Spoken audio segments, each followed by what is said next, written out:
Hello and welcome to Day 5 of the Healing from CPTSD course. In today's module, we're going to be focusing on toxic shame, what it is, and how to go about overcoming it. What we're going to be covering today follows from what we covered in yesterday's module concerning emotional flashbacks. This module will cover the areas of free self-expression as well as assertiveness and effective communication from the 8 pillars of emotional health and well-being. So what is shame exactly? It's said that guilt is when you feel bad about something you did, whereas shame is when you feel bad about who and what you are. Shame is insidious, and it was largely given to you by your narcissistic abuser or other form of toxic person you were exposed to. The truth is, your narcissist or abuser gave you the message that you were worthless and fundamentally bad, even if they didn't come right out and say it. They taught you to be ashamed of yourself in the ways that they treated you and neglected you on a regular basis.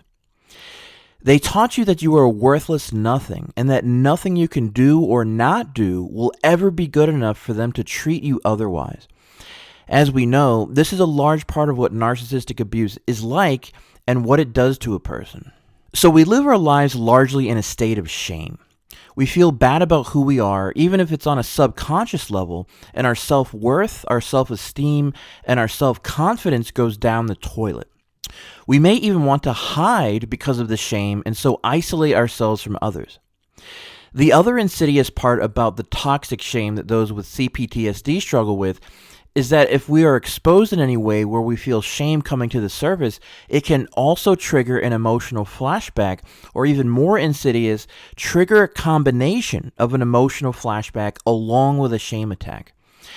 Unfortunately, as stated previously, because we also deal with emotional flashbacks, overcoming our shame becomes even more difficult because every time we try to move through our shame, we experience something of an emotional flashback, which makes us feel even more depressed, hopeless, worthless, and sink deeper into our inner prison of shame.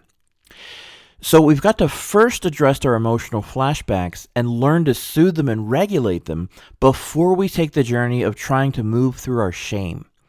This is so that when we do take baby steps to move through our inner shame and we experience some emotional flashbacks along the way, we know how to take care of them so we can keep moving through our shame and not continually collapse back into it.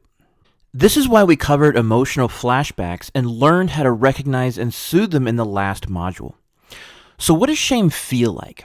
Maybe you know, but many of us, myself included, were really hazy on what shame actually was for the longest time as far as an emotional experience was concerned. When I was able to feel my shame at a particular point in my life, my experience was that it's just sort of like a cloak of darkness that we surround ourselves in to prevent ourselves from being seen and heard by others on an emotional level. Because when we were seen and heard by narcissists in our lives, we were completely torn to shreds emotionally and psychologically, if not in other ways as well. We were deeply conditioned not only to be ashamed and to live in shame on a regular basis, but that it was literally dangerous to attempt to come out of our shame or our inner dark emotional cloak. This cloak of emotional darkness does seem to keep us safe for a time, but it ultimately isn't good for us, and we will stagnate and feel even more depressed as long as we stay in it. Just as our physical bodies need some fresh air and sunlight, so do our emotional selves need the light of connection and to be seen and heard for who we really are without experiencing immense forms of rejection and abuse. Admittedly, this can be quite difficult to move through when dealing with CPTSD, as well as being a victim of narcissistic abuse. But if we really want to be free and feel better on the inside, as well as to be free to live the life we want, we have got to remove our inner cloak of darkness and shame. However, the good news is that we don't have to do this all at once, and in all honesty, we don't have to do this at all if we don't feel comfortable. But in order to free yourself of your inner shame, what must ultimately be done is for you to become vulnerable on an emotional level in some way. You've got to open up in a real and authentic way in some way, shape, or form. And this is where the areas of free self-expression, along with assertiveness and effective communication, come into play. The primary method for melting away your inner shame and feeling much better and freer within yourself is to practice some form of free self-expression. The typical ways to practice free self-expression are through things like speaking honestly, openly, and vulnerably to others, singing in front of others, or even dancing. Now, I know the thought of speaking openly as well as singing and dancing probably seem completely overwhelming to you at this point, and that is perfectly okay. You don't have to sing or dance in front of people if you don't want to, nor do you have to give any speeches in front of anyone. These examples are simply to illustrate what free self-expression is, as well as how to move through your inner shame. You know the fearful feeling you get with the idea of speaking openly in front of others, of singing in front of others, or even of dancing? In fact, do you know why so many people are hesitant or even afraid to do things like this? It's actually all because of shame. Yes, you have anxiety and fear running just underneath the surface of your mind and feelings, but ultimately it's because of your fear to feel seen, heard, or exposed in any way, and then potentially be ridiculed and rejected, that we tend to avoid situations where we were exposed or vulnerable. And then have you ever done something you were afraid to do, such as give a speech in front of a class or speak up and be vulnerable in some way in front of people, and then afterward had a feeling of relief, joy, or lightness that came from doing something that you were afraid to do? Well, that is what it feels like to shed yourself of some of your inner shame. When you experience being seen, heard, and exposed without being attacked, ridiculed, or put down in any way, a deep sense of fear and shame are lifted from your mind and soul, and you naturally feel much better. So to heal from shame, we ideally must do something to where we were seen, heard, or exposed in some way, even if it's just a little bit. Pete Walker calls gradually exposing yourself to things you fear therapeutic flashbacks. Therapeutic flashbacks are where you are basically slowly and gradually doing little things here and there that you are a tiny bit afraid of in terms of risking being seen, heard, and exposed, so that your shame melts away little by little. Practicing therapeutic flashbacks will free you from the intense fear, anxiety, shame, and emotional flashbacks from CPTSD, and so that you aren't living in an inner prison or hell anymore. To give you a simple analogy so you can visualize what it's like to get rid of your shame, imagine that you are in a room filled with darkness, and this darkness represents your shame. In order to get rid of the darkness, or in this case your shame, you've simply got to let the light into the darkened room and risk being seen or exposed. It sounds kind of scary, but I've gradually done things that exposed me to others, and I can't tell you how absolutely amazing and free I felt afterwards. However, I'd just like to again emphasize that if you find what we were discussing here to be a little stressful or even triggering, it's perfectly okay. Again, you do not have to do any major league speaking, singing, or dancing, or any form of exposing yourself to being seen and heard by others if you do not feel comfortable with it.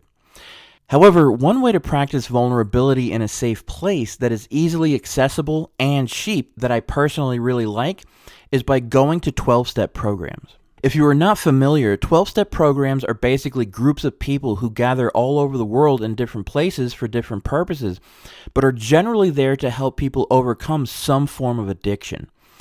Of course, the most widely known form of this is AA, or Alcoholics Anonymous, to help those who struggle with alcohol addiction. However, there are many other programs for other addictions, including drug addiction, gambling, food addictions, and even groups for those who suffer from things like codependency, such as Al-Anon or CODA. For those of you who aren't overly familiar with these groups, basically these are just safe groups of people who get together once or twice a week and share about their genuine thoughts and feelings of what's going on in their lives at that point in general, as well as how they are doing with their particular addiction. In the case of codependency, this is actually an addiction to trying to save or rescue others at the expense of our own well-being. I actually fall into this category myself, or what Ross Rosenberg refers to as self-love deficit disorder, and have been to a number of CODA meetings as well as Al-Anon meetings over the years. I have found these meetings to be extremely helpful in being able to practice being seen, heard, and exposed in a safe environment that I could gradually expose myself to over time. I struggled so much with speaking up and being vulnerable in those meetings, but when I did, even a little bit, I would feel immense shame lifted from me and would feel so much better. You can also, of course, go to a safe therapist to speak openly and to be vulnerable, or maybe do so with a safe friend. But what I like about these 12-step programs is that there is no crosstalk and no one is going to put you down or even try to correct anything you have to say unless it's overly hostile or offensive and disrespectful to others in some way. Practicing the 12 steps themselves are, of course, extremely helpful and beneficial, but for those of us with CPTSD and deep levels of toxic shame, just going to a meeting like this to practice being open, vulnerable, and exposed to others in a safe place is so helpful for melting our toxic shame. There are also a number of intensive workshops out there, such as LifeSpring, Gratitude, Tony Robbins, and other similar programs where you can be really vulnerable and open and shed a lot of inner shame over the span of a few days. But I must warn you that if you struggle with CPTSD, these programs are extremely intense and might even re-traumatize you. I only bring these methods for alleviating shame up so that you can be aware of what options are available to you to do this. However, the truth is there are other ways to alleviate your shame that don't require being around anyone else at all if you don't want to. This is where the area of practicing assertiveness and effective communication comes into play. I have found that assertiveness and effective communication with others is the absolute best way to learn how to gradually become more vulnerable and exposed with others, while at the same time giving us the confidence and empowerment to know we can handle any situation that arises in life with the proper assertiveness and effective communication skills. The best part is you can practice these things on your own if you'd like, either in front of a mirror or just out into the air if you don't like looking in a mirror. There will be a module on learning assertiveness and effective communication techniques, so don't worry. However, I also have a unique method for dissolving your inner shame without even having to practice assertiveness and effective communication techniques. You don't have to speak, sing, dance, or be around anyone at all in order to use this method and work on melting your inner shame in your own time and in your own way. Again, this method will be shown to you in a later module. And with that, we will conclude this module for today with another simple exercise. So the exercise for today is going to be really simple. Simply think about the things we discussed here as far as alleviating shame is concerned, and see how you feel about doing any of the things mentioned to be seen, heard, and exposed to melt your inner shame. If you are uncomfortable with any of the methods here, don't worry at all. As mentioned, I will show you a simple and effective method for confronting and melting your inner shame in future modules. Even if you are not comfortable with any of the methods here for melting shame within you, after going through this module, you at least now know what shame is as well as how to get rid of it. However, always remember that this course is for you and for what works best for you where you are in your life at this time. There are absolutely no expectations of you or what you choose to do or not do in regards to your life journey. This is your life and you have every right to live it as you choose and to move as fast or as slow as you'd like in your growth process. I hope you enjoyed today's module, and I will see you in the next module.